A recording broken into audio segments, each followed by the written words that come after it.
It's time for This Week in WordPress, episode number 249. This episode entitled AI Fingers. It was recorded on Monday the 24th of April, 2023. My name's Nathan Wrigley and I'll be joined by four guests this week. First up, we've got Bob Dunn, we've also got Marcus Burnett and Andrew Palmer, and a very sneaky, cheeky little interlude from Vito Peleg as well. We are a WordPress podcast and there's lots of WordPress news this week. First up, WordPress Accessibility Day. Then we talk about the evolution of WordPress, which is a book covering the last 10 years. Atarim's fourth summit, Web Agency Summit, is starting tomorrow. Marieke van der Act is stepping down from Yoast, but not the WordPress community. WooCommerce are launching their own managed WooCommerce enterprise. It's called Woo Express. That'll be interesting to see how that goes. Gutenberg 15.6 has got some lovely updates, including something called Command Center. Google routing has been added to WS Form, and we have a little bit of fun about that and the plugin creator Mark Westgard as well. Block Diffusion allows us to create some ridiculous images on this podcast, including some with koalas and bananas and eating of things. And also, Google is planning a new search engine.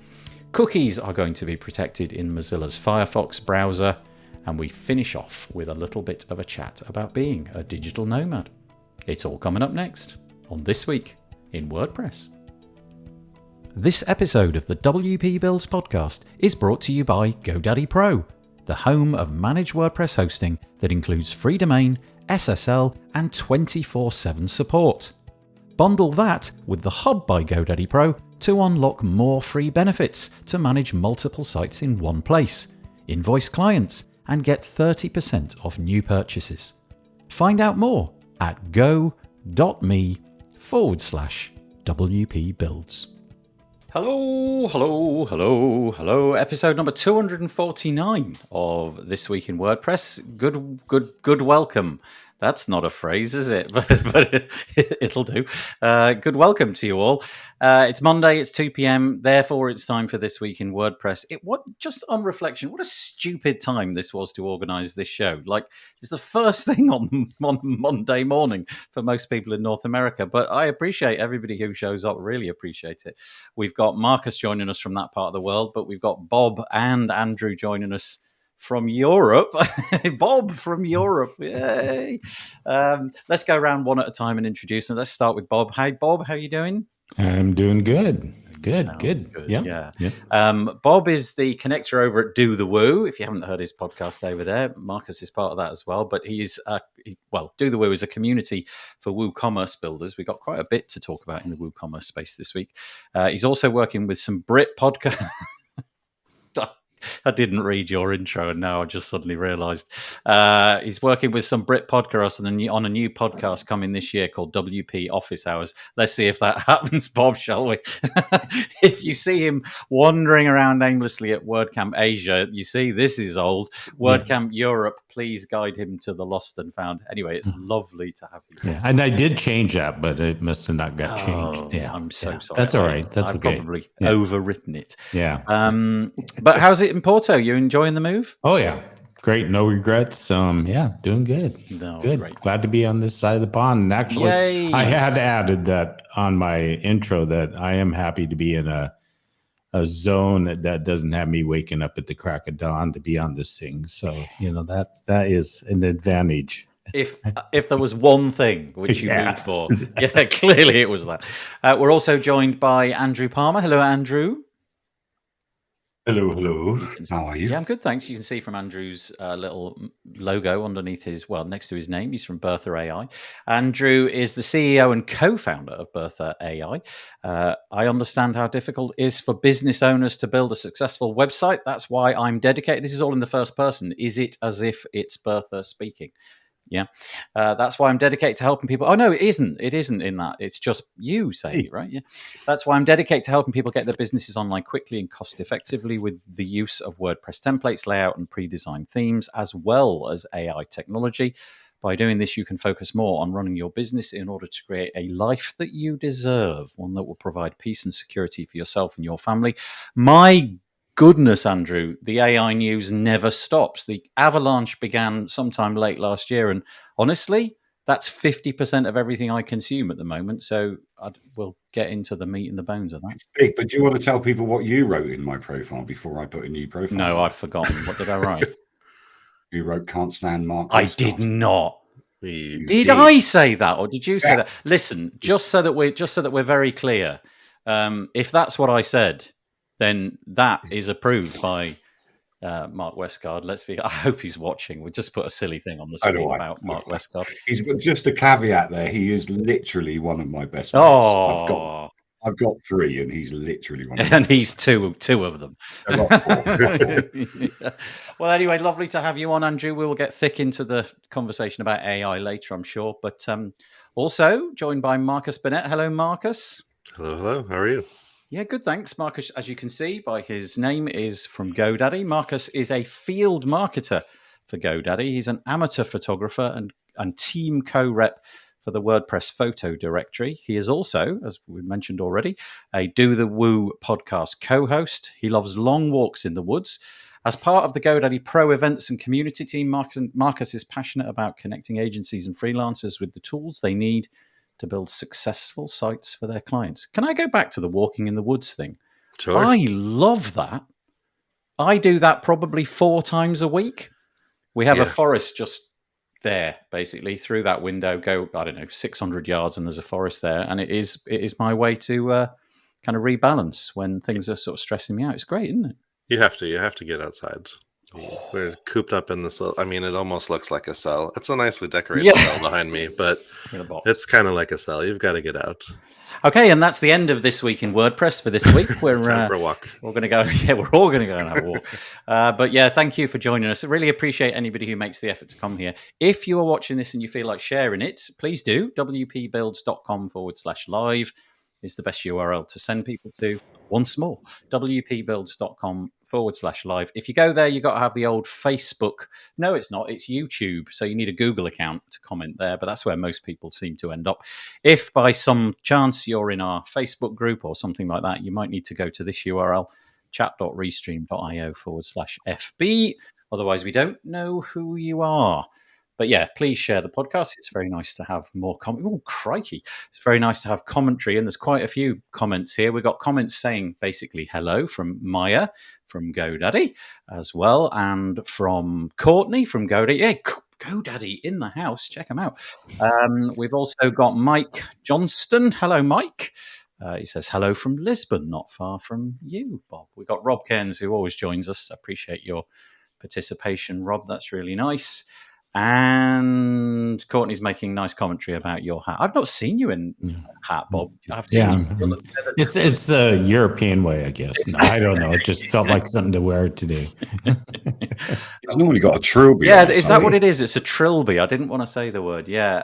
And as always, Peter Ingersoll drops in and gives us a weather report from Connecticut. It's 9 degrees, 48 degrees Fahrenheit. The garden is getting planted this week. Nice. Keep us updated. Right. Okay. Let's get on with the WordPressy stuff. Thank you for joining us. Keep the comments coming. It makes for an interesting show. First things first, this is us, wpbuilds.com. This is our website. You can see that in the near future, I've got a UI and UX show with Pete Chineri. That's going to be happening on the 9th of May. If you fancy dropping us a line about a website that you're building, Pete will go over it with a fine-tooth comb from a UX standpoint and give you some helpful tips and tricks. You can do that by clicking this button, fill out the form, and then we will know what your website is. I also would like to mention GoDaddy Pro for their support of the WP Builds podcast. They've been doing it for a very, very long time, and I appreciate it very much. Keeps the lights on over here. Right, let's get into the WordPress news for this week. First up, WordPress Accessibility Day 2023. Essentially, this is me saying stick it in the diary. September the 27th to the 28th. I think I'm right in saying that it looks like it spans 2 days there, but it says here underneath, it says it's a 24-hour global event. So maybe it kind of crosses the time zone there. But it's dedicated to promoting and learning website accessibility with best practices from WordPress for WordPress websites. This is all about getting your name on the email list so that they can give you updates as the time comes. So it is 2023.wpaccessibility.day. That's kind of a nice URL. 2023.wpaccessibility.day. Go and get yourself on the list. And, the important cause of accessibility, you will probably learn a great deal in that one event. I don't know if any of you three have got anything to add to that. If not, we will move on. I think it's good. It's good. Sorry to butt in straight away, but I think we need to talk about this more. But more than that, we need to do something about it, because it's, if you go through even websites we build, we try and build them accessibility in mind and all that kind of stuff. But actually, we've got to start thinking about accessibility first, because it's becoming very important to do all the things in WordPress right. Inclusion, accessibility, everything, because there are some people out there that really kick us up the bum to get it right. So we just got to do our best to get it right. And accessibility is so important. I know some people, we had a little Facebook group session with a blind person literally a few weeks ago. It was so enlightening. I can't even begin to tell you. I honestly, the first thing I say to customers now is, let's think about accessibility. Get rid of your sliders, get your alt text right, get your tabbing right, get everything right, and stop being so creative, because it's the most creative websites that really suffer from accessibility issues. Yeah, so the brochure ones still have creativity in it, but get away from your images that don't have descriptions, get away from your pastel colors where you can hardly see the text. Make sure everything is right.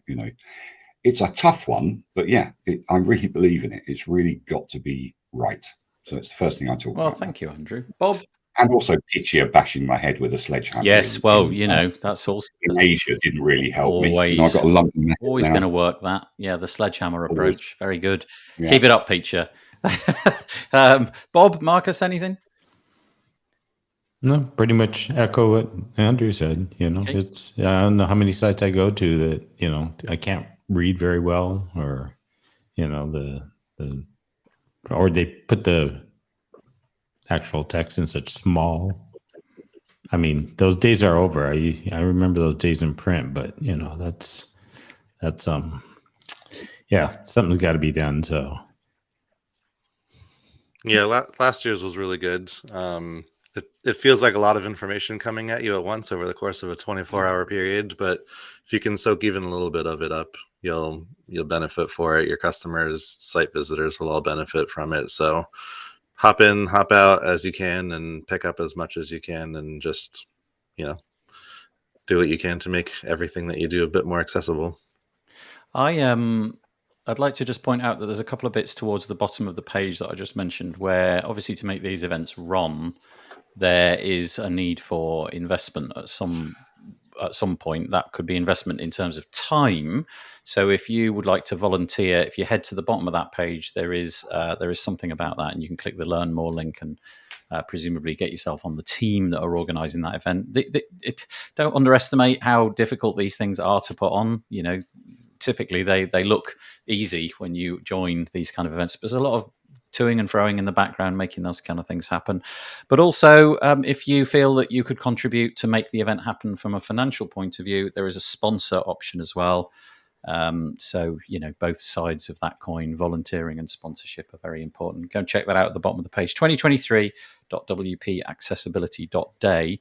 I'd just like to point out that I now consider myself in some respects in need of accessibility, because even with these things on, so I'm holding up my glasses, I am really struggling over the last 6 months to see things on my phone, on my desktop. I've got, on a lot of websites, I'm just clicking enlarge. So I'm doing that in the browser. I'm just clicking the make it bigger so the whole UI grows. But on my phone, it's kind of comedy. My children relentlessly take the mickey out of me when they see what I'm reading.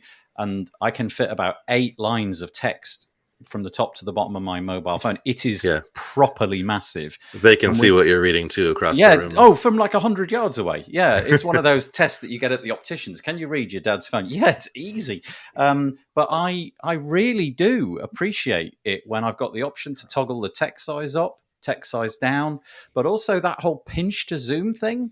When you pinch a site and all that you do is zoom in on a bit rather than pinching it, and then the text sort of expands to fill what was the previous viewport. So yeah, that's my take on it. There was quite a lot of nodding there from.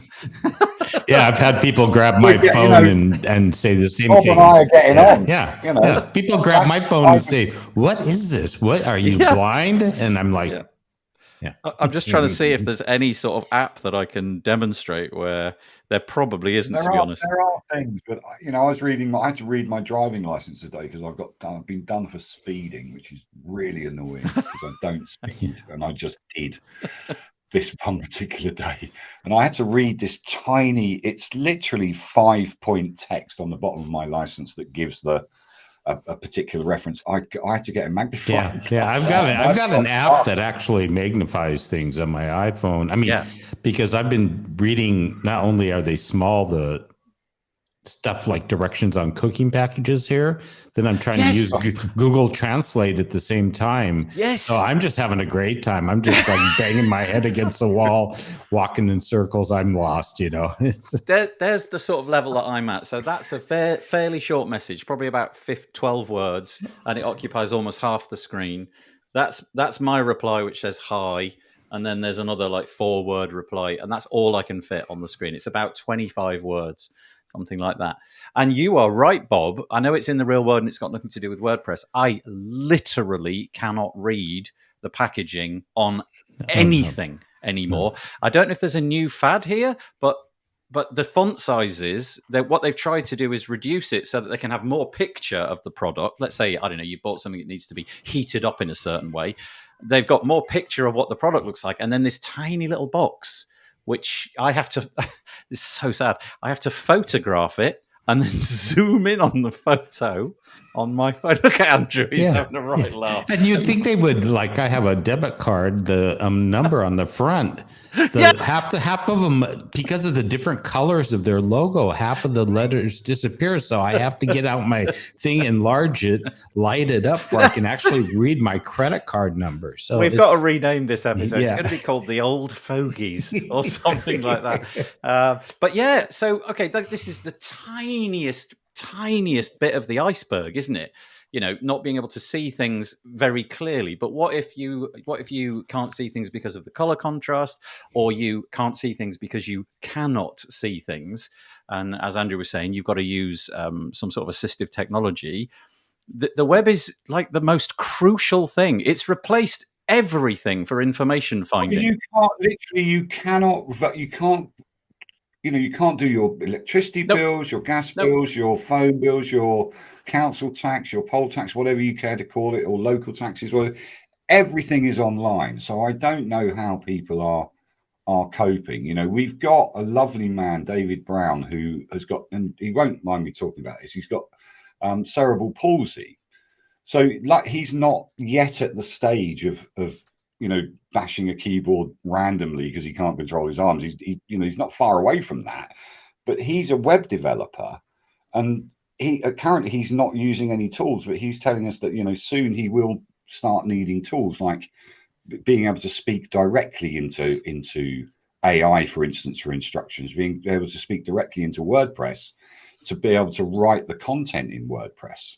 Or speak into AI and then say, okay, insert into this or whatever. So there's some accessibility things for people with physical disabilities as well. If you're looking at quadriplegics or paraplegics or tetraplegics or whatever, they still have 100% active brains. They just can't move their body in the way that we can, or an able-bodied person can. So they need accessibility tools as well, and that's mainly in their own home. But if we can make websites work better with the accessibility tools that are there and coming out as well, there's some fantastic ones coming out, then we've done our job right. It's as simple as that. I think you make a really good point about the fact that almost everything has gone online. So the bare necessities of life, like banking, paying your taxes, shopping, all these things are now largely done on the internet. I actually walked in our local town centre for the first time in a long time recently. I was quite surprised by how much had shut down, boarded up and given up trade. And I'm imagining that the internet has taken over a large proportion of that. But if those basic things that need to be achieved are now being done online, and there's a proportion of people who can't access those, that just seems, criminal, essentially. So you can learn this stuff yourself the hard way, or you can attend events like WP Accessibility Day, where in one day you can probably get a whole boatload of knowledge. So once again, hat tip to them, 27th to the 28th of September this year. And a shout out to the board. I know there'll be more people involved, but Amber Hines, Bet Hannon, and Joe Dolson. Maya in the comments says, try reading any medicine. Oh, just forget it, Maya. I'm not even going to try. That one's being handed to my children, who then just take whatever you want. Yeah, then they quadruple the dosage. yeah. QR code on the back of that. Look at that. And those are my pain meds for my back, and I just don't. I know what they do, but I don't know what the. If you open up the contraindications thing, it's this long. Yeah. And it's in 4 or 5 point, and you're going. Yeah, it's literally font size 1, isn't it? It's crazy. Maya's like me though. Photo, zoom, regular procedure. Yeah, that's what I have to do now to read almost. Sad, isn't it? Font size matters as we get older. It surely does. Yeah. Thank you, Maya. That's absolutely fine. She says, real problems you're tackling. Love the conversation so far. You're welcome. We're not going to stay on accessibility, though. We're going to move forward. Mentioned last week that there is a book. This is such a curious little project. I really like this. There's a book which came out more than a decade ago. I think it's more than a decade ago, called Milestones. And it charted the first decade of WordPress. And I don't know who wrote it, whether it was an individual or a collective of people, but it very much sounded like it had come out of the pen of one individual. Different approach, perhaps this time. The book is being written on GitHub. And if you want to contribute information about the last 10 years of WordPress, which kind of more or less overlaps with my time in the WordPress community, well, they want your help. Obviously, they want the whole thing to be cohesive. And so there are some sort of style guides. So, for example, there's an article on the page that I'm looking at now. I will link to this in the show notes for tomorrow, but it's on make.wordpress.org. The piece is called Building Blocks, The Evolution of WordPress 2013 to 2023 by Jonathan Pantani. And there's guidance about the voice and the tone that you should use if you want to contribute to it. You can link to the repo on GitHub where all of the chapters are laid out already. Most of what's been written is there. And you can log any issues or what have you. So if you are feeling like a WordPress historian and you want to get stuck into that project, unlike anything else, I think, really different project, then I'll link to that in the show notes tomorrow. But you can see it there, wordpress.org. The article was produced on the 13th of April. Anybody want to contribute on that one? Well, I've just sent you a private note. Oh, yeah, thank you. Because I asked Bertha, and there you go. So your AI there says that it was not written by a single individual, but rather by a collective effort in the WordPress community. These milestones represent. Okay, I won't read the rest of it, but okay. So it was written by a collective. What a lovely idea, though. So if you're into writing and you want to help chart the history of the last 10 years of WordPress, I've got my WordPress swag on. I've got my 20th anniversary T-shirt. You can see that they're really nice. It's just that same little logo that you've got there. Got a nice black one. Very cool. Marcus, Bob, anything on that, or shall we move on? Sounds like some light reading for poolside. Yeah, that's right. Yeah. What are you reading there, Dad? History of WordPress over the last 10 years. Oh, right. Moving on. Yeah. Okay. Alrighty. This is sad news. Well, I say sad. I think it's sad, but at the same time, I think it's, for the individual involved, it's probably just the tonic they needed. Marieke van der Act, who's been really instrumental in the growth of Yoast, the company, Yoast, the product, the community, the learning materials they've put out. She has decided finally that she's going to step away from Yoast on a permanent basis. And I'll just quote the first paragraph here, or a bit of it. It says, "It is with mixed feelings that we say goodbye to Marieke van der Act, who has decided to leave Yoast. Everyone at Newfold Digital, which bought Yoast in 2021, I believe, and Yoast will miss her dearly. We want to say thank you to her for all the wonderful things she has done over the years. She played a pivotal role in shaping the company's vision, growth, and success." I mean, Yoast is truly one of those that there aren't many, maybe Elementor and a couple of others who really can claim to have the numbers that Yoast do. And Marieke, obviously Yoast himself, have been pivotal in that. They've got a fantastic team. They've grown an academy. They've championed all sorts of initiatives in terms of equal pay and representation for underrepresented initiatives. They've sent people to all sorts of events. Their brand is, I would say, second to none in the WordPress space. I can't see that purple without thinking of Yoast. And if there's a little bit of green in there, then I know it's Yoast. When they show up to WordCamp events, they just somehow stand out. They've got an amazing, amazing history. And so she's moving on. And in a moment, we'll talk about what her and her husband Yoast are going to do, which is also equally interesting. But yeah, sort of with a tear in my eye, I guess thank you to Marieke for her contributions at Yoast. So open floor. Anybody want to hop in? Well, I do. Mm-hmm. But I want other people to hop in as well. But I want to say a special thanks to Marieke and Yoast himself and the Yoast team. I know them all really well. We worked together with Bertha. They rebranded Bertha for nothing. We did a joint venture for them. They helped us with some marketing stuff. We did a marketing venture with them. They could not be they are just the nicest people in the world. You know, I spent a lot of time with Yoast at Cloudfest, you know, drinking coffee, having a few beers. Bob knows what the situation was. Just friendly people. A lot of Yoast representation at Cloudfest and WordCamp Asia as well.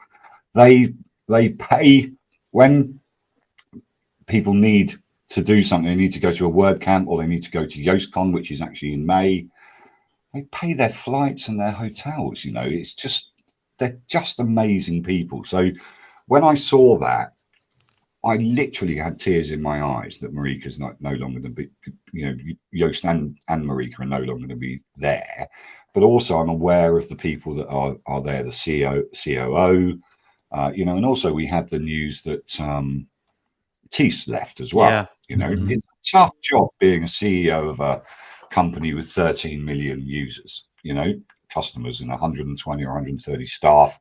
And also, you know, going into the corporate world of Newfold, which are $1 billion, whatever company, it's tough. So I think the transition has been good for them. They're still kind and loving people, and they still give like you can't believe, like GoDaddy Pro do. You know, GoDaddy gives a lot to the community, which is probably unseen, you know, with or unnoticed. Unfairly unnoticed by the sponsorships of all the WordCamps they do, by sponsorships of, you know, people that are actually working in WordPress. And I think, you know, the fact that Yoast have made money from the WordPress community and they throw it back in spades is what WordPress is all about. So congratulations to them. I wish them so much good luck with the investment company Amelia. They've invested in a couple of companies we all know, Extendify, Atarim, you know, and a lot more than that. You know, I can't remember them off the top of my head, but they invest quickly as well. And what they're going to be doing at WordCamps in the future is amazing. So yeah, congratulations to them for what they've done, and really good wishes for them for what they're going to do with Amelia. It's going to be great. We'll talk about Amelia in a moment, but Bob or Marcus, I don't know if either of you wanted to put a personal comment in there. Yeah, I think Andrew, yeah, pretty much the same. I think they're probably some of the people I met first in the space, you know, around 2009, 2010, and they supported me with a lot of different things over the years and stuff. I remember way back, I did a workshop on Yoast in Seattle. They sponsored that. And yeah, they've just been like one of those mainstays, and there's the whole team is amazing, but it's exciting to see what they'll do too, because I think we all saw what they've done so far, and it's going to be really, really cool to see. And you're going to be talking about some of that. And I know they've already, talked about that they'll be staying in the WordPress space. They're not kind of leaving the space. They're just looking for new ventures and stuff. And and their hearts into helping people and into diversity and stuff. And there's a lot of opportunity out there. And I think they're going to do some really amazing stuff. Marcus, anything from you? Yeah, I agree.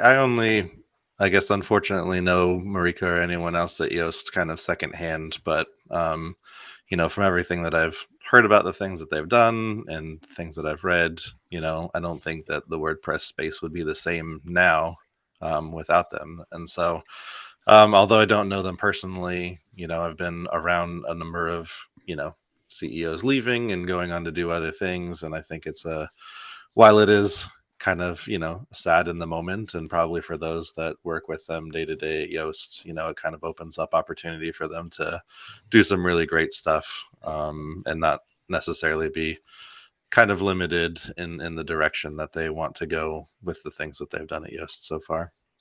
Every year when WordPress.org put out their contributor graph, there's always this like bubble diagram which comes out, and there's always the giant automatic bubble. What they're showing is the number of hours or people that have contributed to core, and there's always the massive automatic bubble, and I don't suppose that demographic will ever change. They'll always come in number one, I'm sure. But basically, since records began, as far as I can work out, number two by a long way is always Yoast. I think over the years they've had their heart in the right place. They don't just show up to the flagship events either, do they? On some of the smaller ones, they still show up and send some of their key staff into all parts of the globe. So they've contributed in all sorts of ways. I've managed to find out the companies that they have recently worked with. I say I've managed to find it out. Atarim, Equalize Digital, Extendify, Castos, and Stratic. They've also helped all of those fine people. And that leads us perfectly on to the next thing, which is what they're going to be doing next. You may not have heard of this before, because although it's WordPressy, it's not a plugin, it's not a theme, it's not really even a product. Their thing is called Emilia. It's not Amelia, it's Emilia. And the name of the domain will kind of give the game away. It's called emilia.capital. And what they're essentially doing, I think this is so interesting. They're going to become like a venture capital firm to try and get products, I guess, in the WordPress space primarily, but I don't know if that's the boundary of what they're going to do. Maybe it's tech in general. Just to give people a helping hand. So in order to do that, what they've done, and again, I've not heard of this happening before, they've got themselves a sponsorship booth at WordCamp Europe. And in that sponsorship booth, they're not promoting a product, they're using it as a place where you can go and pitch them. So what you need to do if you want to do that, you have to apply for a 20-minute slot in which 10 minutes you can give them your elevator pitch of why you would like to receive some help, financial help, and maybe it's more than financial help. Maybe they'll give you some tips and advice, and maybe they'll get stuck into the thing as well. I don't really know, but they'll give you 10 minutes in which you can pitch. After that, immediately follows a 10-minute Q&A where they will quiz you about whatever it is that they want to quiz you about. And at the end of that, they'll give you a yes, let's take this conversation beyond WordCamp Europe, let's keep talking, or a simple no. So in 20 minutes, you'll have your answer, which is pretty remarkable. It's all happening at WordCamp Europe. You need to be going to this website if this catches your attention. It's called emilia.capital/sponsor WordCamp Europe 2023, all hyphenated. Links will be in the show notes tomorrow. But the post is called Pitch Us Your Idea at WordCamp Europe 2023. It was posted by Yoast on the 17th. So yeah, really, really interesting. And I'm guessing that, in particular, Andrew, I know that as a sort of serial plugin entrepreneur, does this kind of idea, is this of interest to you? Would have this been something you'd have been interested in? No. I had a really long conversation with Yoast. It took 2 hours. We sat and had coffee and drinks and whatever. Just me and him. It was awesome in CloudFest. And he said, "Are you looking for investment?" I said, "Well, I don't know. I don't know what I do with it. And also, I'm horrible to work with because I'm just horrible because I like to do what I like to do." But having said that, the point is with Yoast and Marieke involved, they only ever give advice, right? So they give the great advice, and 10 years building up a plugin that they did, which was free. There's a great podcast with him with a guy that I can't remember, but he's a VC guy, where Yoast takes you through the basic growth of it, and he basically built Yoast SEO or WP SEO as a free plugin, and he didn't know how to. And Marieke said, "Listen, this is taking up too much of your time. You've got 1 million users. You got to monetize it." So he added the YouTube SEO bit as a premium, launched it, and he said, "If I make 100 grand a year from this, I can stop doing what I'm doing, which is more than that, but I can still justify it." And he made 100 grand in the first week. Oh, this works, So that's so somebody to advise you on that. And we've had some major success. With Bertha, we made quite a lot of money in the first weekend with a few LTD deals, and other plugins that I've done. One plugin guy, it took me 18 months to get him onto Elegant Marketplace. He's told a $7 plugin, he made 30 grand in a weekend. So there's possibilities that you can make a lot of money very quickly for a very low price. So. And the great thing about having Yoast involved and Marieke involved is that Marieke is a phenomenal marketer, right? So she's a great copywriter, she's a great marketer. And also with Yoast, he can literally look at your code and go, "Nah, I don't want to buy you," or "Yeah, I want to buy you," or "I want to invest in you." I don't think they're looking to completely acquire. I think they're looking to give money, which is great because that gives you stability as a company. But the best thing is that they are the dragons of WordPress. If they've had this massive success with what they're doing, they can advise you on how to market. And also, they're two of the largest influencers in the WordPress space. So if they say that they've invested in your plugin, that's gonna be the little hook on the end of the line with no worm. People will be hooked in. They go, if Yoast or Amelia have invested in this, I got to have a look at it, and there'll be growth opportunities there. So I love the idea, but I've never looked for investment, so I don't know how I would even pitch. So it's just. I've got a couple of quid lying about, Andrew. If I'll give you some money, then I might talk about it, but I wouldn't even know how to pitch because. He'd just show up with a couple beers and say, "Let's That's talk," right. Yeah. Exactly. Would you like to run my company with me? Exactly. But what they've said is that essentially, if you want to get one of those 20-minute slots, you've got to fill out a form on the website. That will then they will notify you by the 17th of May. That form closes on the 11th of May. So you've got like a couple of weeks if you want to receive some of this money. So yeah, I just think it's a cool idea. Never seen anybody doing that before, and sort of spinning the whole sponsorship booth notion around is quite interesting. Normally, bringing some commerciability to WordPress. Well, it's kind of interesting that normally at the sponsor booths they're trying to drag people towards them. This one, it's like, no, 2 at a time. Just get in the queue. It's not your turn to be at the sponsor booth. You come back in 20 minutes.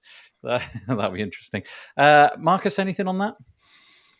Yeah, I mean, it reminds me a little bit of a far less intense Shark Tank, right? And with the same benefits, because it's the two pieces to it. Of course, there's the money part, and I think if you're maybe newly in the space or trying to figure out what to do, you want to become a WordPress plugin entrepreneur. You start to build something, you don't know really where to turn after that. Okay, I built this thing, now what? Well, this gives them an opportunity to say, hey, come here, come talk to us, and we'll figure this out together. If you need money, we've got some money to give you. But also, like I said, the two parts, the advice part, I don't know if there are many others that are as well equipped to give advice about how to grow a WordPress plugin or a WordPress business in this space. And so I think there's, the multiple benefits there, and the fact that, they're, when they invest, like anything on Shark Tank, right, they then put their name behind it, like Andrew said, that will hold some weight as well, and get your plugin off the ground all the faster. Well, I bet Bob can nod at this one. I'm not 100% sure, but I'm fairly sure. Bob, how many times have you been approached by people who've got a plugin and want to come on your podcast, but they can't market it? They just don't have the bandwidth for that. Oh, yeah. And a lot, right? Yeah, and it's interesting because, I mean, how many people go to WordCamps hoping to make that connection? You know, and they're just kind of taking it to the forefront and saying, hey, that's what we're here for. That's what we're doing. We're creating a booth. And I think it adds a little bit of, I don't know, real world flavor to WordCamps. It's like, they're doing this thing over there that maybe other conferences have done in other ways, where we don't want a whole bunch of people pitching and a whole bunch of booths there doing that. But on the other hand, it just adds a different level to WordCamps. And it's like, yeah, I mean, you don't have to sit there and stand way back and think, oh, I'd like to talk to them about this. They're giving you the opportunity to actually pre-pitch them and then, set up a time and seriously talk. So from one, sad bit of news that Marieka's leaving to nice bit of news that she's kind of not. It's a bit of a pivot, really. So they'll be there. Links in the show notes tomorrow. All right. And you can see what's going on. Okay. This is probably the biggest piece for this week. This will probably consume the most amount of time. That is, and this is right up Bob's street. Probably Marcus has got something to say about this as well. I sourced this on the WP Tavern. Sarah Gooding wrote a piece about WooCommerce launches Woo Express. I'm going to summarize ever so quickly. You can now get a pre-hosted WordPress install with WooCommerce attached to it. Not only that, you can access a whole bunch of the many hundreds of plugins. They come in bundles, and the price point is pretty cheap at the moment. Now, I know that GoDaddy have got their managed WooCommerce stores, and I believe other rivals like Bluehost and things like that have also got these kind of things. But now WooCommerce via, I guess this is being funded through Automatic, are now stepping into this space. The obvious things that people are going to talk about are, number one, is it a good product? What kind of things do you get for your money? How much does it cost? And so on and so forth. But then there's also going to be that, isn't this treading on the toes of people who've already been into this space and kind of launched these products? Indeed, is it cannibalizing their own offerings? Because Pressable does things like this. Is it going to be doing all of that kind of stuff? So to me, this is a significant development. It's available for, I'm trusting that these screenshots are correct. It says $40 a month, or $25 a month if you bill it annually. That's for the what they're calling the essential plan. And then if you go for the performance plan, and I stress I don't know what the difference is, it's $70 a month or $45 if you bill it annually. We could get into the bundles and all of that as well. But first impressions, Bob, you're the WooCommerce person. Yeah. Well, I think before anybody really, whether you agree or disagree with it or however you feel, I'm going to give a plug. I would say go and listen to Bo Liebens. He's the head of engineer at Woo, and he did a podcast with us. And Jonathan Wold was the host. And Jonathan really, I don't want to say he nailed him, but he asked him about the hosting. Is this stepping on? Are you feel like you're intruding? And I can't encapsulate the entire thing. So that's why, and there's a transcript if you want to read it. But I feel like they are, well, one thing is, I think this shouldn't come as any surprise, really. I mean, I think it was, coming has probably been worked on for a long time.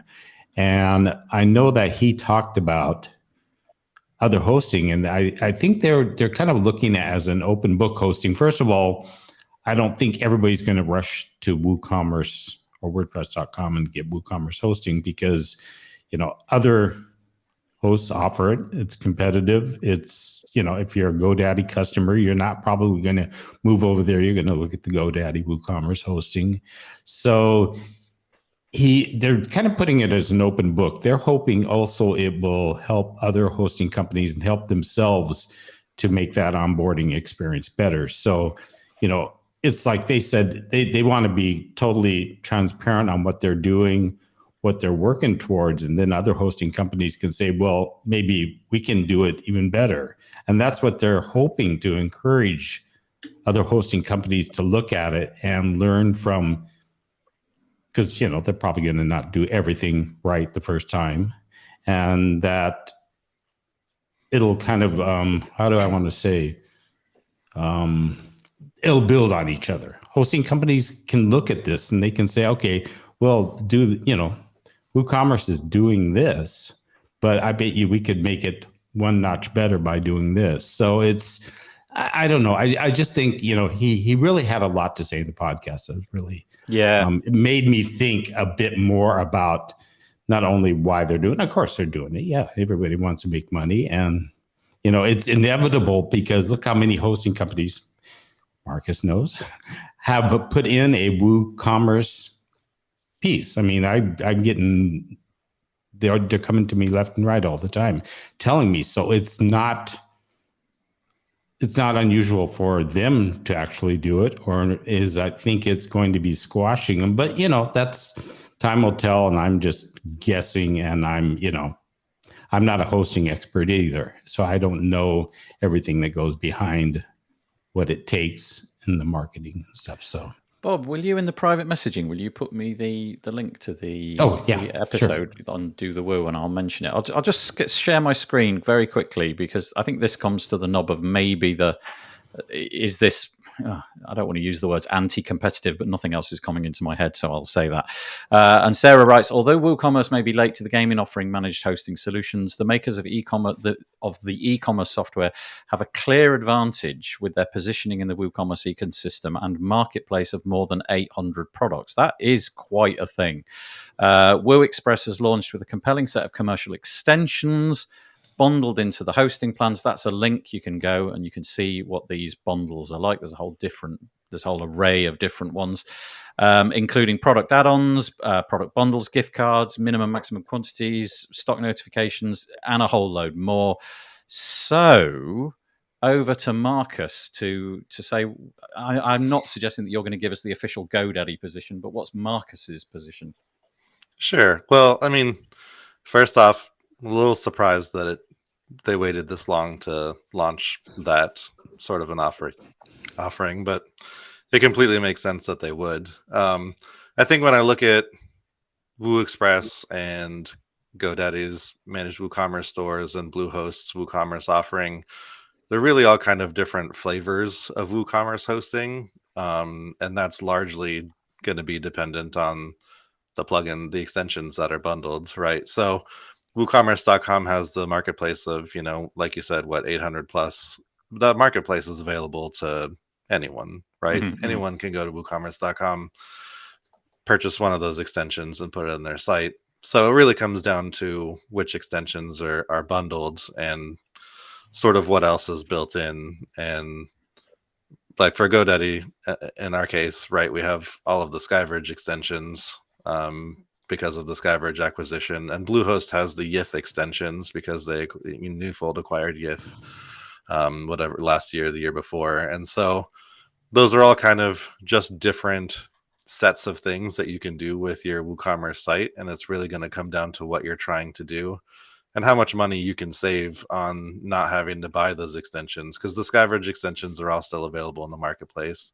Yith's extensions are all still available to purchase as well, so the access is still there. It's what are you trying to do with your WooCommerce store, and which is the more financially wise direction, depending on how much you can save by having those already included in your flavor of WooCommerce, I guess. Yeah.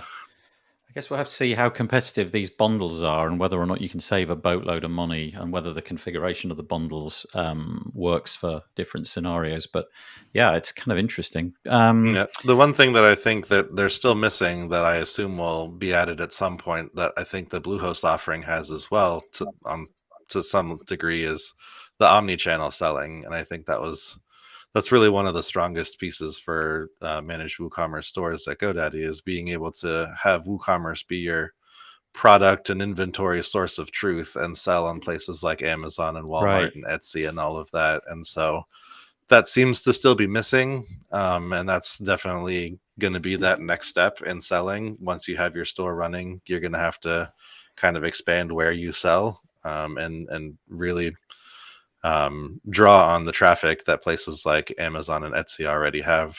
And like I said, I think a couple of these flavors of WooCommerce have that as well. That one seems to still be absent here. That will have to be added at some point, I imagine. Mm-hmm. Okay, thank you, Bob and Marcus. Anything on that, Andrew? The cynic, the devil's advocate. Yeah. One of the reasons they don't have the omni-channel is because they have WooCommerce payments, which they make money. They get a kickback on WooCommerce payments. So that might be a long way in coming because they want to. I wouldn't, if I was the commercial director of WooCommerce, which I'm not. I would wait a little bit on the omni-channel because I want to make WooCommerce payments my default. It's basically Shopify for WordPress because it's everything that you need to get started and to continue. You've got your abandoned funnels already built in. You've got your delivery already built in. You've got coupons already built in, etc., etc. So it's effectively WooCommerce playing catch up on Shopify and Squarespace and the Wix e-commerce solution. So because I'm web agnostic generally, I build web. I've got an agency which builds websites in all platforms. Doesn't matter to me which platform you're on. I really don't care. But the WooCommerce, the Woo Express offering is effectively to monetize the Woo payments situation, and also if you own the majority of the plugins required to run an effective e-commerce store from a delivery and a download and a licensing perspective, then you're going to be a winner all the way along. And there's no way that a hosting company can keep up. But also the other devil's advocate bit is that because the hosting companies can't keep up with Woo Express or won't be able to keep up with Woo Express with their offering, WooCommerce will also be going to the hosting companies and saying, hey, here's a deal for our bundled stuff. So they'll be using Woo Express as almost an anti-sales thing for the hosting companies to go into larger licensing agreements with WooCommerce so that they get all the plugins that their customers would need. That's my cynical perspective. They do have quite a bit, but a lot of that 800 extension marketplace is third party, and they can't cannibalize the third party extensions. They can only include their own. So they'll still be limited somewhat to the extensions that they've created or acquired. Just on a slight pivot towards the bottom of the article, it talks about how this offering is going to be really leveraging blocks and the block editor. So, full site editing, navigation and all that. And it ships with a theme which is called Subaki. And everything by the looks of it is going to be done with blocks. I don't know if that paradigm is going to fit with absolutely everybody, especially if you're not familiar with doing it that way. But anyway, there's that. I'll link to the show notes tomorrow. There are articles about the bundles, what's included in the Woo Express. I'm going to really struggle to get that word out my head. It's always going to come out as WooCommerce Express. But it's not, it's Woo Express. And then also there's a link here where you can actually see what's included in all the bundles, and they've all got some sort of rock band type theme attached to them, which Bob tells me is pretty normal. I didn't know that. Alrighty, let us move on. Oh, by the way, there's Bob's episode, April 13th, so hot off the press, building a better WooCommerce hosting ecosystem with Bo Lebens. Is that how you say that? And I will link to that in the show notes tomorrow. Okay, right.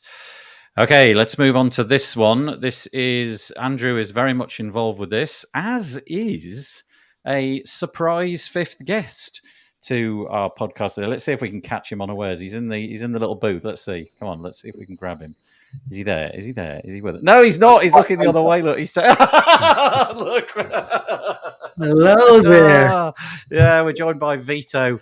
Vito and Andrew together, I think, on this one. We're going to be talking very quickly about a WordPress event coming up tomorrow, right? It all kicks off tomorrow. I guess that's where you were looking, Vito, on a different screen trying to organize your event. I'm just going to quickly link to the Atarim post on WP Tavern. That obviously takes you to the Web Agency Summit. It's happening tomorrow from the 25th to the 28th. Who am I going to go to first? Andrew, Vito, you can fight with each other. He's got more to say about it than me. I'm a mere co-host, which I'm really enjoying it. And I also sponsor Bertha.ai as a sponsor. Who's Amir? Amazing sponsor as well, just amazing. Who is Amir? Very good. Vito, nice. Thanks for dropping in. Really appreciate it. Tell us about this. It's round 4, right? Round 4, fourth year in a row, and this is a huge one. There's this year we tried to take things even further. Of course, you can't have the hero section without Andrew's photo. I think we lost about 3,000 attendees. Oh, nice. But it was balanced because of Christina. Christina. Yeah, nice. She gained 3,000. Yeah. Good. This year we have 40 sessions, 4 days in a row. But there's a few new and loads of attendees. We just passed the 8,500 attendee count. And we're hoping to even hit the 10,000 attendees count by tomorrow, 23 hours from right now. Looks like we're on track for this. Now, what we did this year, which was a little different, is we added speakers that are, while there's the standard kind of like agencies from the space or web agency owners that come and share their knowledge.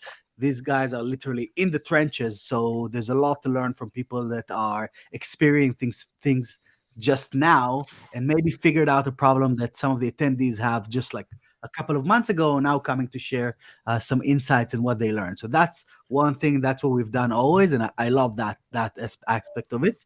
But then we also added panels this year that are that allow us to bring really high caliber folks from all kinds of different companies. So if you stop on this one, for example, there you see we have Josefa. She's the director of WordPress, and we have folks from HubSpot, Web Pros, which is cPanel and Plesk, CloudFest, GoDaddy. We have Ramkus, who is representing WordCamps because he created the first WordCamp in WordCamp Europe, or co-created. Then we have Elaine from XWP and Andre from Google. And we have folks from, on another one, we have, for example, the guy from Microsoft that was in charge of implementing AI into Bing. And he's coming in to talk about how that is going to affect search, how this is going to affect SEO so that agencies can adjust accordingly. And even from, on that Google side, and here I heard you guys talking about Marieke and the stuff that she's doing there. So she's going to come and talk about this here as well.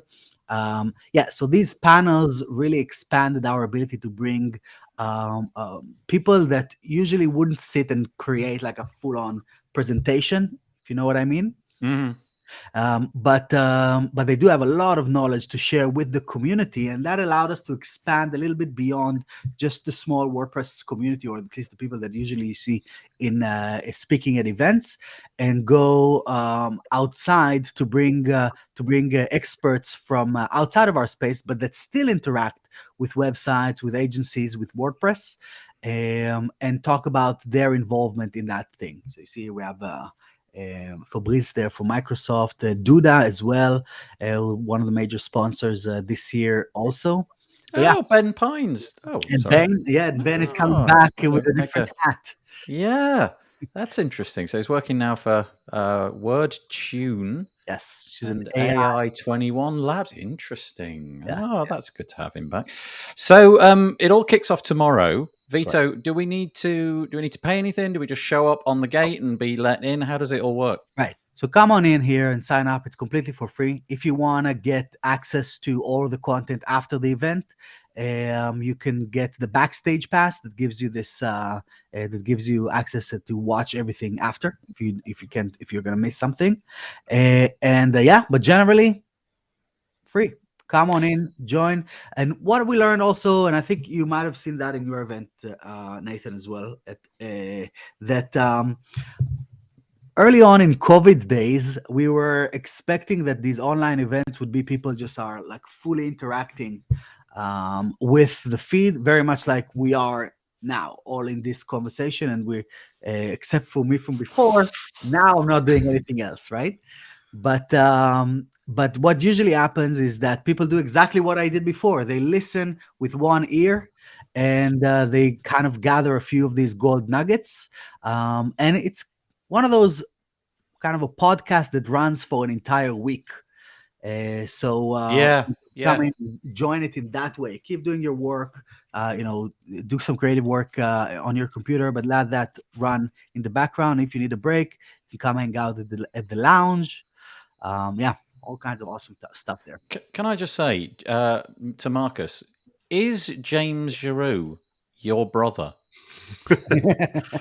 I mean, there is a remarkable similarity there, isn't he? He really does. I mean, look. Yeah, I can see that. Clearly he's not. I get it, Vito. I totally get it. I think during the COVID times when these events began, I think that was what happened. People were just so desperate for that kind of connection that they did watch it. They gave it their full attention. Yeah. But now there are so many of these kind of events. It's kind of apropos to just have it over there, have it on as another thing. And then when you tune in to that moment that you think, then you can drop the pen and tune in and give it your full attention. Yeah, I totally get that. But if you click that button on the website, if you click the sign in, if you put your first name, email and click sign in, do you then get into like a sequence of being updated about what's going on when and all of that kind of stuff? So of course, there's also the agenda that is being published. Was published just earlier today, but then you get access to the platform just by adding those details, where you can interact. And on top of the sessions, one thing that is pretty cool this year also is we collaborated with Post Status, and they are running the networking lounge. So there are about 27 meetups or mini parties that are scheduled for the upcoming week, run by folks from the community. Bob, I think you're also doing one, right? Yeah. I think we'll probably do a podcast like we did last year. I'm doing one as well in between my hosting duties, but I've got to schedule that in with Michelle yet because we've only just done the schedule, so I didn't know when I was free. But yeah, the networking is a really cool bit, and Bob tends to, I don't know, he just doesn't sleep for the week and just stays. Just stay there all week. Yeah. You hear the Bob, the woo, I'm here, and then come and join me. You hear that for 24/7 for the next 24/4, basically. But it's Tuesday through Friday, so it's going to be it's a long day for the co-presenters, which is Vito, me, and Stephanie Hudson as well. You know, we're hosting the panels, and we're also just in the background to help out the presenters if they've got any techie issues. The nice thing we're doing this year for the presenters is that somebody's going to meet them in the green room and just make sure their presentations are there, because with all online things, this yourself, Nathan, running this every week, sometimes there's glitches or an internet connection will go down, or something will happen. So we've got some nice tech support in the background. In previous years, it was like wrapping up a session, jumping to the other stream, finding the person there. It's like, where are you? It's like, okay, we're going live in 1 second. Okay, you ready? Check the screen. Check this live. Okay, we're going live. You've got way more slick with it. And can I just say, nothing ever goes wrong on my show. Not ever. Really? Yeah. Vito, thank you very much. Let me just say the URL for that is atarim.io/summit, atarim.io/summit. Or webagencysummit.com. Oh, okay. Webagencysummit.com. Which would you prefer? I'll link to it tomorrow. Yeah. Whichever. Okay. And can I just say that it looks like you're growing your hair back, but it's because of the it's the summit. No time for a haircut. Yeah, it's event season. It's better, Nathan. It's better to link to atarim.io/. We'll do that. It'll be fine. Okay. Vito, appreciate it. Get some sleep tonight. I know you're going to be busy, but thanks for hopping on the show today. Really appreciate it. We're going to get back to our regular stuff. Cheers, Vito. Take it easy. Bye. All righty. That was nice. Little surprise. Oh, thank God we got rid of him. All week with him. I'm not saying a word. Right, let's get back to normal business. So we're on to WP Tavern again, Gutenberg 15.6. If you get the Gutenberg plugin, you get all of the kind of beta updates, if you like. And there's a couple of nice ones in this one. There is an experimental details block. There is actually already a block that you can download for free called the details summary block, which does an identical job to this. It's good for things like transcripts and things. Essentially, you get a little arrow. You can give the thing a title, and it's like an accordion. You click the button, and whatever's beneath it, it could be a whole stack of different blocks, will be revealed. That's quite cool. There's also now inside the spacer module, it's now going to be fluid. Before, you set it to 1 pixel value, so 50 pixels, and it didn't matter what device you looked at it on, it was always 50 pixels, which would, generally speaking, on desktop, maybe that would look great, but on mobile, that would be a gigantic chunk of your screen. It now accepts that fluid as an option, so it collapses appropriately over different viewports. But probably the most interesting thing to me, what's that?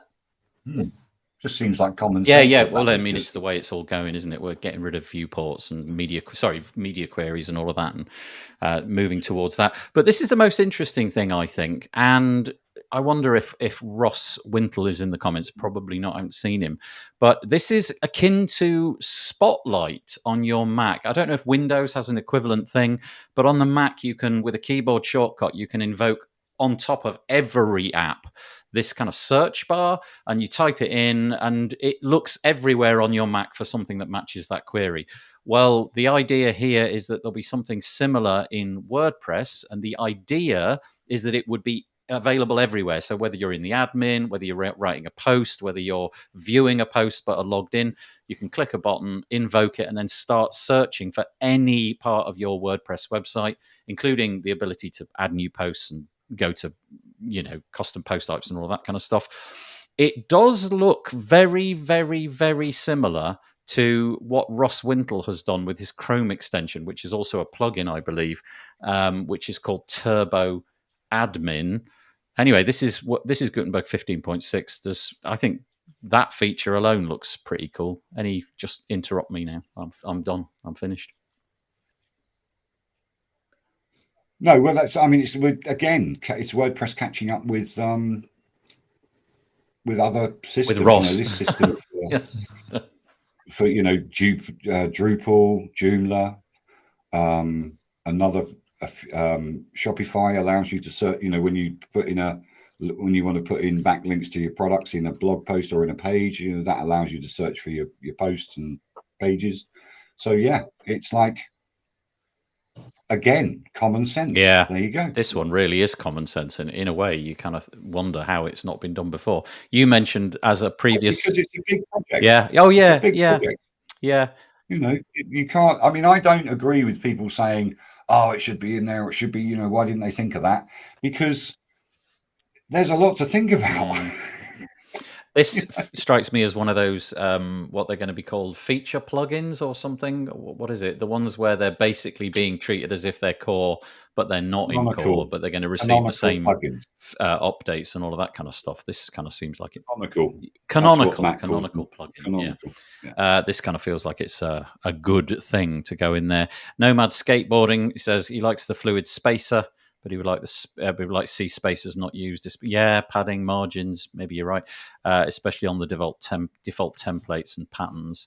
I guess for any non-technical users, they need something like that, don't they? Because non-technical users just don't know about CSS, margins, and padding, but they do know that they want some kind of space. So the ability to drop it in with a block is probably semantically not the best, but at least it's some kind of It's also page builder land as well. That's where that's come over from page, all the, Divi, Elementor, Beaver Builder, all of them had spaces. Yeah, they did. To be able allow you, because you generically, or you went into the customizer and set all your spacing so that sometimes the spacing was a bit out of kilter. Yeah. So you needed to put a space in there. Yep. So that's where that comes from. So it's good. It's a mix of best of both worlds. But I think, again, the cynic in me says Gutenberg's going to be the page builder, the default page builder. It already is. Even when you have a page builder in WordPress and you go to write a post, it comes up with a little pop-up to say use Gutenberg. Well, right? It's the way, you have to decide at that point to use a rival, don't you? You have to launch Beaver Builder or click the Elementor option. Exactly. Looks interesting to me. I don't know if Marcus or Bob have got anything to add to that. We are sort of running out of time, so if you do, go for it. Yeah, I was going to just say, as long as this seems like something that maybe could use some resources on your site. If you end up not using it, maybe it'd be nice to be able to turn it off. It's got to continuously index your site and make sure it has access to doing any and everything that you might want to do on it. Great for other developers to hook into, to add their own things to the menu. But if you're never going to use it, maybe it's something that you could shut off. Like you said, maybe it's a canonical plugin and it's something you can decide to leave on or turn off if you don't want it using up server resources. Yeah, I hadn't really thought about that. But obviously if you've written a new post or you've got an editorial team that are doing 20 things a day on it, that is going to somehow have to go spidering around in the background, isn't it? Bob, anything? Not really. I've been not doing as much with anything inside my site that I don't need to do. Every time I do, I swear anymore. So it's just kind of what it is. This is more opportunity for swearing. Yeah. I was playing with spacers the other day on something, and it was like, oh man. Anyway, good stuff. I can imagine the opportunity to invoke that search thing. Occasionally you'll just get it. Where did that come from? I definitely didn't click command, whatever it is. The only swear word I've heard Bob say is holy moly. Holy moly. Holy moly. I've definitely heard him say some more fruity things fruity. on a rival show that we have. By the way, we figured out that show's acronym the other day is the word ass, which lovely. We hadn't actually figured that out. I wrote it, actually typed it out saying, should we do another one of those, and then looked at what it was like, what the heck, how did that happen? Right, okay, moving swiftly along. Let's we've been talking about ass, and now we're going on to WS Form. Mark Westgard. I'm never going to get away with that. I'm in such trouble. But it's okay, don't you worry, because Mark Westgard is approving this message. Mark has done something pretty cool here, actually. And joking aside, right? WS Form, what a great product. We all know him. He's a really, really genuinely nice guy, which is why I can poke fun at him, and I know that he's going to take it in good form. But he seems to be on a bit of a clip at the moment. Lots and lots of new things coming out. I have it installed on various sites, and the amount of times I have to click update on that plugin because he's got a new version is remarkable. And he's got this new feature called Google Routing.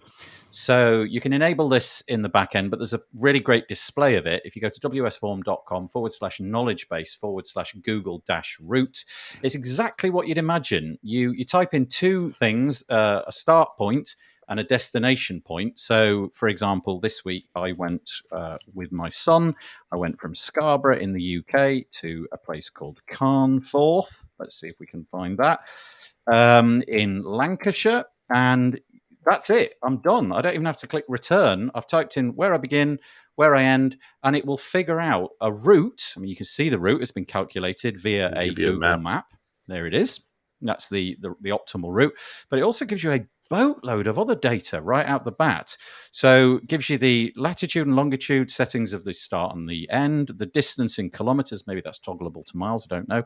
How long it would take to go in a car, distance, there you go, distance in miles, yards, kilometers, meters. Check this out. How long it takes in seconds to do that journey. Whoa. How long it takes in weeks, months, years, calculation example, how long, an e-commerce example is in there as well. You could figure out the cost of, I don't know, use this for your delivery service or something. How much does it cost to do that journey to get that product delivered to that destination, bearing in mind that our depot is over here? £1.50. Yeah. So I want to see how much it costs at £1.50. Do that. What's that? Sorry? Cabs run out about £1.50 per mile. So if I put in, let's put in, it's working in dollars. So if I put in $1.50, whoops, that journey would cost me in a cab, assuming that's correct, $245. But you could see how something like this for your little cab service, I mean, even on the back end, your staff I'm putting it on my brother's cab service website straight away. Yeah, I mean, that's what I'm doing. It's amazing. Yeah, it's really, really cool. I don't know if it's bundled into a particular package of Mark's offering. Pro. No? Pro. Okay, thank you. So you need a Pro account, but there it is, another cool feature. And I know for a fact that he's got a load of other cool things, which I'm not going to mention, but he's got a lot of other nice ideas up his sleeve. So can you see why I can't stand him? Yeah, but do you understand me now? It's okay, because he approves this message. I'm going to just keep doing that. It's never not funny. Look, every time I do it, it's funny. Look, that's funny. Now it's not funny. Now it's funny again. Now it's not funny. And look, it's just funny every time. Marcus, sorry, I interrupted. No, it's fine. I feel like I saw someone ask him for this in a Facebook group, maybe in the WS Form Facebook group, and within 24 hours, it was a full-fledged feature. Yeah, this is how it works, right? So anybody listening to this podcast, come up with some wacky, zany, and preferably really difficult thing for Mark to implement, and go to his contact form and ask. Really challenge him this time. Yeah, really challenge him. Maybe something to do with like launching rockets or something like that, something a little bit tricky. Go to his form and say that I sent you, and he'll forever be happy. But anyway, great little product update. Just awesome. Yeah, brilliant. I'm going to skip over a couple because we really are running out of time. I was going to mention this plugin called Block Diffusion, which enables you to generate images from text prompts. Oh, come on. Right. Let's put in a text prompt between us. This is the plugin at work, right? It's just show you again. It's on the WordPress repo. I presume you've got to connect an OpenAI API key or something like that, but it's called Block Diffusion. Let's come up with Stable Diffusion. Stable Diffusion. Great. Let's do a man called Mark Westgard eating. What should we have him eating? Eating fruit. Okay. Eating fruit. What else? Near a pile of garbage. Near a garbage. Your trash can is probably more appropriate, isn't it, over there? Yeah. Near a trash can. Okay, let's see how long it takes to come up. A man called Mark Westgard. That's not a very good prompt, is it? But let's see what happens. A man called Mark Westgard eating. Okay, here we go. It's done it. There. I think it's his new profile photo. There it is. Oh, I'm going to screenshot that and send it to him. That's brilliant. We have a man doing exactly what we asked. He's eating fruit, which apparently is square and white. I don't know what kind of... a parking ticket. Yeah, he's eating a parking ticket close to a trash can. Well, there's no trash can in sight, but there's definitely a man. It's right out of frame. That's he's so huge, he's hiding it. This is always the giveaway, isn't it? With Stable Diffusion, how many fingers? The fingers. He's reaching in his pocket there. Have they? Midjourney, complete. If you go and have a little play with Midjourney, okay. Yeah, they've fixed it for the leader. I mean, and they don't have an API, which is frustrating because I'd love to throw Midjourney into Bertha. Yeah, the best one at the moment. Images in Bertha as well, but I mean, you've just got to write it's all in the prompt, and that was a crap prompt. Yeah, it was. We were live on air. I couldn't really think. Give me a better prompt. Let's just do one quickly. Give me the sort of breadth and depth that we need. So high def. Oh, hang on. Wait a sec. Let me just open a new tab because I want to keep that one and send it to Mark. Right. Okay. So I have to literally write the word high def. Yeah. Yeah. High def. High def. Yeah. Oh, hang on. Let me just clear all that out. Go over the other two. So high def, handsome man. Yep. In coffee shop. Yep. With a laptop. With a laptop. I presume that writing the words high def at the beginning is going to take a little bit of time to sort of compute it. Oh no, look, that was still pretty quick. Yeah, he's very handsome. He's very handsome. In an odd sort of way. Obviously, handsome men wear bow ties. That's right. Yeah, nothing prejudice in here. Anyway, we got down a bit of a rabbit hole there, didn't we? It is called block diffusion, but you can use Andrew's Bertha AI to do all of this goodness as well. Well, no, but honestly, just one point is that I love the fact that there are in the last 2-3 weeks over 1,000 AI things that have been developed. And we've got to give a shout out to Aaron, who's from Ugly Robot, and he's done some great things with DocSpot and WordPress and all that kind of stuff, and codebase.co, which is great. And there's some fantastic stuff going out there from AI. But just segueing back to WooCommerce or WooExpress, kind of invading our space as web developers, almost not giving our customers a choice of going to, you go to WooCommerce or you come to us and we build you a WooCommerce thing.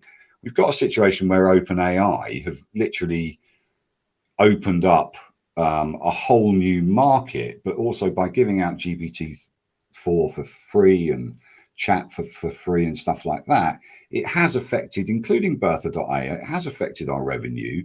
But I know a couple of guys in the space, they've just given up because GPT chat is out there and it's free, and they've just suffered immensely from having a couple of grand a month coming in. They're now literally down to $200 a month, and it's just unsustainable.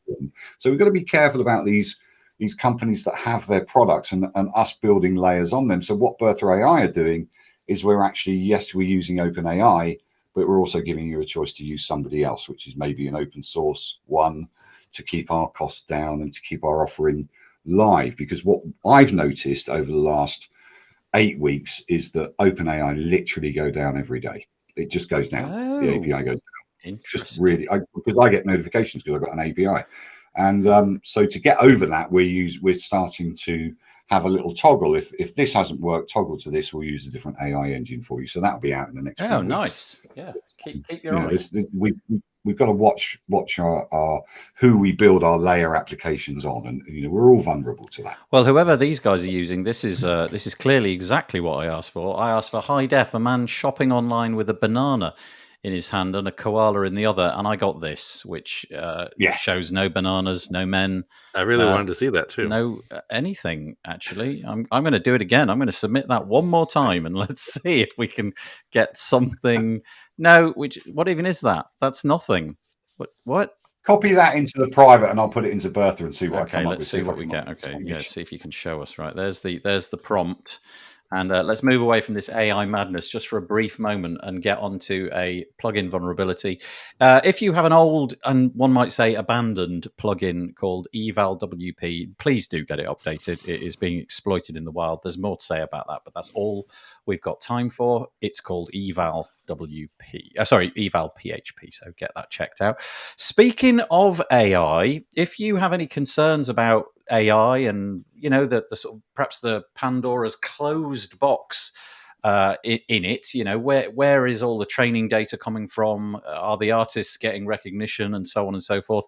Mozilla, the people behind the Firefox browser, have decided to take a different approach. They're announcing Mozilla AI and putting $30 million up front. I'm sure that to me sounds like a lot of money, but I guess in the AI space, that's probably a drop in the ocean. In the hope of building in the open. So whatever they're doing will be open source, and you'll be able to see exactly what it is they're doing. So that's an interesting little thing. What else have we got? We talked about that a little bit last week, so I won't mention it. Quick hat tip to Tim Brugman. He reached out to me on Twitter, completely unrelated to this, and I went to his website and I found a really cool page called the Cheapest Domain Name Registrars, and it just lists in a big table the costs of buying your domains from different companies. I don't know how often he updates it, but if you are in the market for .coms and all of these other different ones, this will show you how much you're typically going to pay, so you can make a choice about which one to get it from. And the last one, this one's directed at Bob, is there's a page on Forbes called Digital Nomads increased 131% from 2019. But before we get onto that, I just want to show you what I think is probably the worst cookie banner that I've ever encountered in my life. So Forbes, shame on you, as if I'm not going to get sued for that. So you know how it works. You go to the page, you get the little pop up, and it says choose options or accept all. I always click choose options and always regret the experience that happens. Watch this one, though. Okay, so here's my options. I'm going to scroll fairly quickly, right? I'm going to just do quite a lot of scrolling. These are all my choices for the different things that I could opt into or opt out of. And I'm still scrolling, I'm still scrolling, I'm still scrolling, I'm still scrolling. That's nuts. That is properly nuts. I don't even know where to begin with this. How do I decline them all? I think they've probably already been all declined, but I don't know. Anyway, let me just make that go away and click accept all, because that's what everybody does, right? Because it's just too much. Too much faff, which is such a deceptive design. Digital nomads increased 131% from 2019. Bob, you represent probably 1% of that. I consider myself a digital immigrant. Yeah, so, okay. Yeah, I'm not very nomadic these days. You know, but no, it's true. But they're, it's interesting because I was, small world. I was walking back to the complex we live in, and the guy in front of me was wearing a Codable shirt, and I didn't know if he was from Codable. He turned around and said, "Hey, I know you." So it's like, Marcel. it's so that is no, it wasn't Marcel, actually. It was somebody else there from. So wait, hang on a minute. You moved to a completely different part of the world, and you totally got spotted on the street by somebody you didn't know. Yeah. And they knew who you were. Yeah.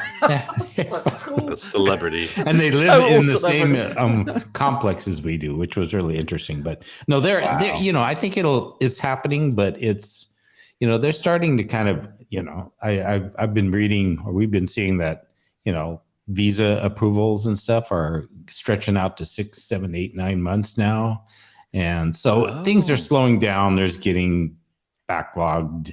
I'm sure it varies from country to country, but some of them are starting to restrict it more and more. So it's good, but there's going to be a point where I don't know really what will happen, but it's true. More and more are doing it. Several people have threatened to follow me here, so.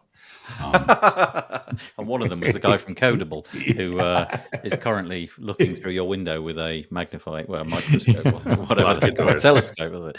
I would fully do it if I had the capacity, and there are certain reasons, children, all of that kind of stuff. I think that really appeals to me. I would definitely give it a year, and then see how that goes. I'd love to live out the back of a van or something. I know Alex Standiford. I don't know if you know him. He does. It is Alex, isn't it? I'm getting the right person. Yes. Yeah. He lives out the back of what we would call a big camper van, but in the US, I think you got a different word for it. And I did and I did a podcast episode with him. And man alive, was I jealous at the end of that. I want to be you. But yeah, I think I've got several more years. That's it. I've got nothing else to say. Anybody want to add anything before we finish? Well, I created that image in Bertha. Oh, great. How do I get to it? I created that image in Bertha. I have to... you have to share your screen. Yeah, you have to share your screen, put it on your screen, and then there's a little icon, which looks like underneath us4, there's a little icon which looks like a monitor with an arrow pointing up. And then you have to authorize a tab or something like that, wherever it may be. And we'll wait here. We'll grab a coffee. You have to put in your bank account number. Yeah, that's your bank account number. And here it comes. It's so much better. Much better. At that. It's actually a man with a banana. Look at that arm. He's shopping online. Look at that arm of the koala. That koala's arm. Yeah, that's a bit freaky. I want you to send that to me, though, because my life is complete now. I've seen that, It can just. But it wasn't a landscape. It wasn't a spatial landscape, was it? Let's be honest. I feel a new podcast episode coming on video, just typing in random nonsense into something like that and seeing what happens. That's my we got to go. We got to go. I've got a few commitments that I've got to sort out in a few minutes. So thank you for joining us. Thank you for anybody who put a comment in. Really appreciate it. Thank you, Bob. Thank you, Andrew. Thank you, Marcus. We'll put it out tomorrow. It'll come out as a podcast episode. I'll include any extra links in the show notes. But now you know how it goes, the humiliating hand wave. Oh, look, nobody's embarrassed these days. It used to be that this was awful and everybody was like, do I have to? No, exactly. We're done. It's all over. Just one last thing before we go. This episode has been approved by Sir Mark Westgard. Thank goodness, or it wouldn't go out. It wouldn't go anywhere else. Take it easy. Have a nice week. We'll be back next week.